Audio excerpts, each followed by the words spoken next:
Good afternoon, everybody, and welcome to the talk on barriers to veteran and military employment in cybersecurity, courtesy of IT Mod Week. My name is Tom Marsland, and we'll get started in just a few minutes.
If you're just joining us, thanks again for tuning in. This is going to be a talk on barriers to veteran and military employment in cybersecurity, courtesy of the team over at IT Mod Week for helping us advertise. I'm Tom, the board chair over at VetSec, and we'll get started here in just about a minute. Hang tight. Thanks.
All right, we'll go ahead and get started.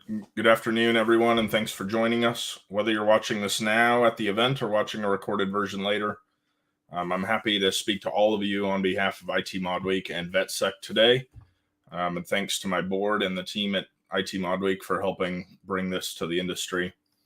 My name is Tom Marsland, and I'm extremely thankful to be the board chair over at VetSec, where we're working to create a world where no veteran pursuing a career in information security goes unemployed. And today's talk, as part of IT Mod Week, is going to be about the barriers that exist to veteran and military employment in the cybersecurity industry.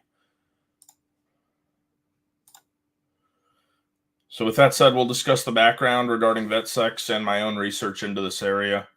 We'll delve into the barriers to military employment in general. We'll take a look at the barriers that exist in the cybersecurity industry, and then we'll marry the two. Finally, we'll have a discussion on what we can do to have an impact in this arena and why I feel so strongly about the mission that VetSec's pursuing. As we discuss this, like I said in the comments, if anyone has any questions, please post them in the chat and I'll be happy to answer them to the best of my ability as we go. The more interactive, the better, like most talks. Approximately 200,000 people separate from the military annually. Some of them find employment at their skill level, but many are underemployed. And unfortunately, some of the service members that served in our armed forces go unemployed. Some you'll find even live on the streets homeless. In fact, recent statistics say there are nearly 300,000 homeless veterans sleeping on the streets, and that number's only rising. Additionally, an estimated 22 veterans take their lives daily, and this has to be in part due to their ability or inability to find meaningful employment and organizations that value them. In the realm of those underemployed, an estimated 1.4 million veterans are at risk of becoming homeless. Whether after their first commitment or a service of 30 years, we as a nation owe it to them to help find meaningful employment in the civilian sector. Unfortunately, the Veterans Administration only has enough resources to help a fraction of our veteran population. Barriers to military employment also abound, especially in industries like healthcare and cybersecurity, which are very license and certification oriented. Military members may have the skills, but because of the way the service trains, many times they lack the licensing and certifications to successfully transition into their desired field. In my opinion, this is where nonprofit organizations can help. Nonprofits can provide resources that veterans need and educate them on the cybersecurity domains. Additionally, nonprofit organizations can act as a strong support system to help with the transition from the military to civilian service. So that's a lot of talk, but I haven't really gotten a chance to tell you who I am yet. In short, I'm definitely not your typical nonprofit leader. I'm an still active duty Navy Master Chief Petty Officer. I currently serve in the submarine nuclear power field. I've traveled around the world on submarines numerous times, and I've traveled from the equator to the North Pole. And I'm extremely thankful for my experiences in the Navy, especially walking on the polar ice. I'm happily married over 13 years now with 4 children and 3 wonderful grandchildren. In my free time, which is sorely lacking as of late, I enjoy backpacking out into the Pacific Northwest wilderness. I've been on the board at VetSec since June of 2020, and I joined the organization to use it as a resource for my own transition from the military, which will happen in exactly 2 years from today. My military service has positioned me well to speak to the struggles that people in the military face as they prepare for their own transition. As for cybersecurity specifically, I've served in a number of positions while in the military, first as a help desk manager, as a systems and network administrator, and most recently as an information systems security officer and IT director. All of this has been inside the Navy, but through my work with VetSec, collaborating with industry leaders on the outside, I've seen what veterans need to prepare for a career in cybersecurity after they transition. In addition to that, I have a bachelor's degree in IT security from Western Governors University, and I'm wrapping up my master's in cybersecurity from University of Charleston, West Virginia. I'm extremely excited to be graduating in April. Finally, I'm founder and president over at Test Depth LLC, a cybersecurity consulting firm that provides risk and security assessments along with comprehensive remediation plans and the policies that go with it to small and medium businesses. Shelby, glad to have you tuning in from Washington. Thank you so much for being here. So now that we've established who I am, my background, let's get into it a bit. Again, if you have thoughts or experiences to share or have a question, please post them as we go and I'll address them. If you're tuning in later, please continue to add comments and we'll go back to our channels and address those directly. First, let's talk about the barriers to military employment. As I alluded to previously, certification and licensing requirements can be a direct barrier, even for those people that accomplished similar jobs while in the service. With my service on submarines, there was one professionally trained medical person on board. They're called the Independent Duty Corpsmen, and they're enlisted and responsible for the lives of between 130 to 160 individuals. They can prescribe medicine, perform emergency surgeries if needed, and administer life-saving care. He was also responsible for more routine things like our annual health assessments. But if that person separated from the military today, they couldn't even draw blood because there's no civilian licensing equivalent. Unfortunately, a similar fate has befallen information technology and cybersecurity in the Navy. Initially, certifications such as Security Plus from CompTIA were needed to perform any jobs in IT or cyber where you had privileged access to information systems. Unfortunately, though, that's been replaced in many cases by training, which the service schools count towards those requirements. Andrew, thanks for tuning in from Tucson. We now have sailors performing system administration level work and higher with no certifications and no formal education that can be recognized outside of the military. Outside of certification and licensing, veterans on average have more disabilities than their same-aged civilian peers. This, combined with their age when they transition, can also lead to discrimination by some companies. Finally, many military members struggle to translate their work experience into civilian terms. I can't say that a day goes by inside VetSec where somebody doesn't ask for help with a resume and how to do this directly. Many members of our community have never had a job interview or written a resume, and in the case of so many are working hard up until the month or sometimes even days before they separate from the military. So it can be difficult for hiring teams to understand the skill, responsibility, and accountability that comes with military experience. I can speak firsthand to the myriad of members that joined VetSec, some already out of the service, some on their last few months, that need help directly on how to translate work experience into civilian terms. So, tons of barriers, right? Some of those are even pretty significant. Certifications, licensing, translating work experience. Well, there is a silver lining here. It's not without the attempts by the services and the DoD to provide. Tuition assistance can be used to obtain college education while in the service. The COOL program, Credentialing Opportunities Online, can be used to obtain credentialing that members need, at least the exam vouchers if the members pay for training. The problem is many service members simply don't know what they don't know, don't have time to use the resources, and or they just don't prepare while they're in the service. Time is definitely a factor here. In 2018, personal story, I was away from my home port for over 330 days. There's not really a lot of time for extra professional development there.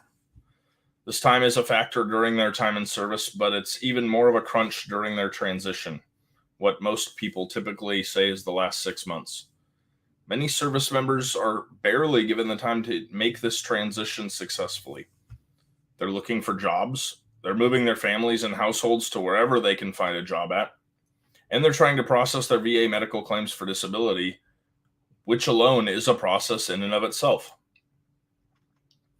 Nobody that served their country with honor should be given a time span like this to transition. At some of my commands, I have had members coming to work until 2 days before they're out of the service.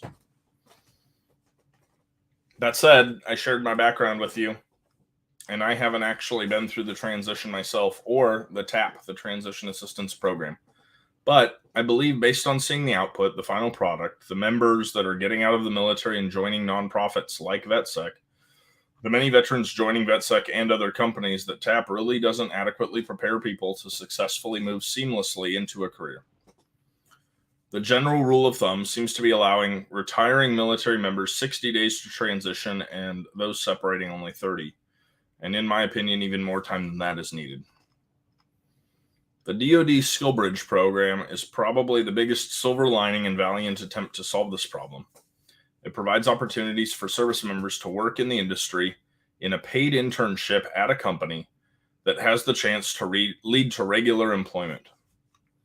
Unfortunately, though, currently the DoD Skill Bridge program is only optional, and the discretion for approval lies with the commander, who will lose the service member early without their replacement.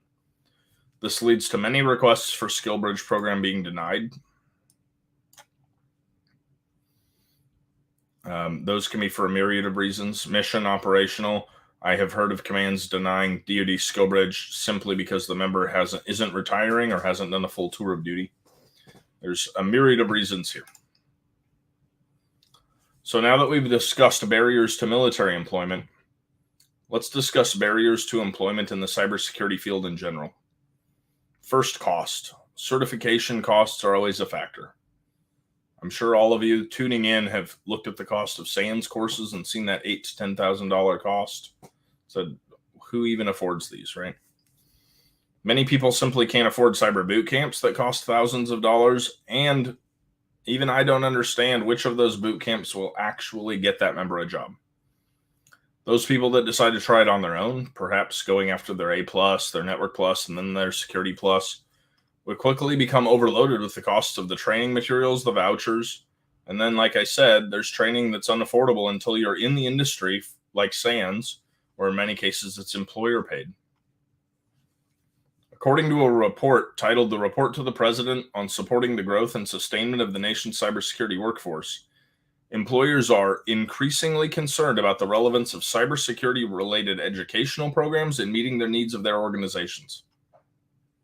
In 2016, a survey found that only 23% thought education programs were preparing students for jobs.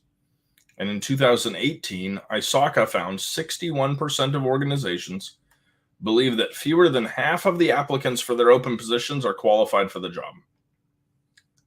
And all of this is in a world where we estimate to have upwards of 1.8 million unfilled positions for cybersecurity worldwide. The main thing employers say that people are lacking is practical experience. Second, many of these jobs require a broad understanding of IT fundamentals to qualify for, even at the quote-unquote entry level. But our military members don't necessarily know that. Some of our vets already do have those skills, but maybe not the certifications to back it up. And finally, I think everyone can agree that job descriptions are just overstuffed. Posting an entry-level cybersecurity job that requires a bachelor's or master's degree or a CISSP is just ridiculous. In many cases, people, especially those people coming from the military, don't apply because they don't feel they have a chance at getting the job. In reality, I think we'll all acknowledge that those job requirements could be lessened and people could get the jobs with skills they have and do the job well.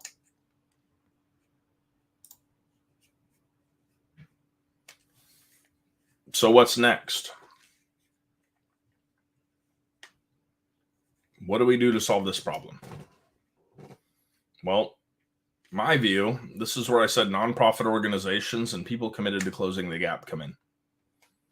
First step, we need to leverage hard data to convince people.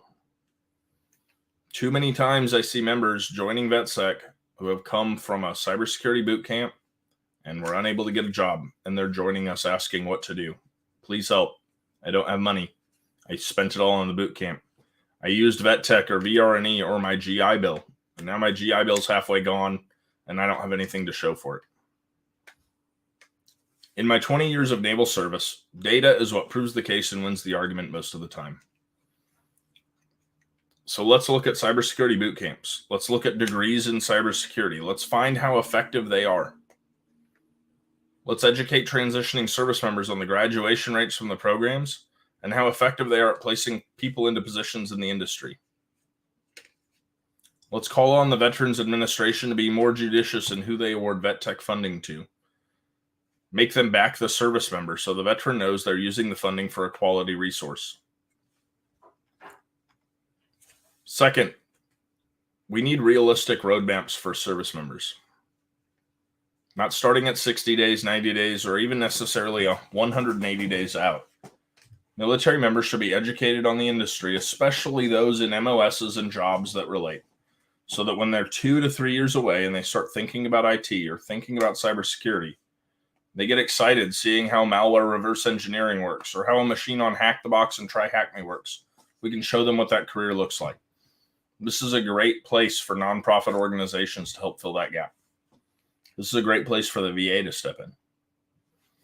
There are so many resources out there, and we can educate them on the available resources both in and out of the service. The SkillBridge program is excellent, and I still find military members today who've never heard of it. The post 9/11 GI Bill also is an amazing resource. Those are the common ones. Until I was preparing for my own transition and applied to join VetSec in 2020, I had never heard of VetTech. I had never heard of vocational rehab and education. I actually, to this day, don't really fully understand the process to file your VA medical claim, but I do have a much better idea than I did 6 months ago. And I have a much better idea than many other people in my shoes 2 years away from transitioning do. Finally, our service members need true support. They don't need a parking spot. They don't need a discount. They need the DoD SkillBridge program to be approved for any who want to take it, so members can get the time they need to transition. We as a nation need to step up and provide them with true support, mental, physical, and educational resources as they move into the workplace from the military.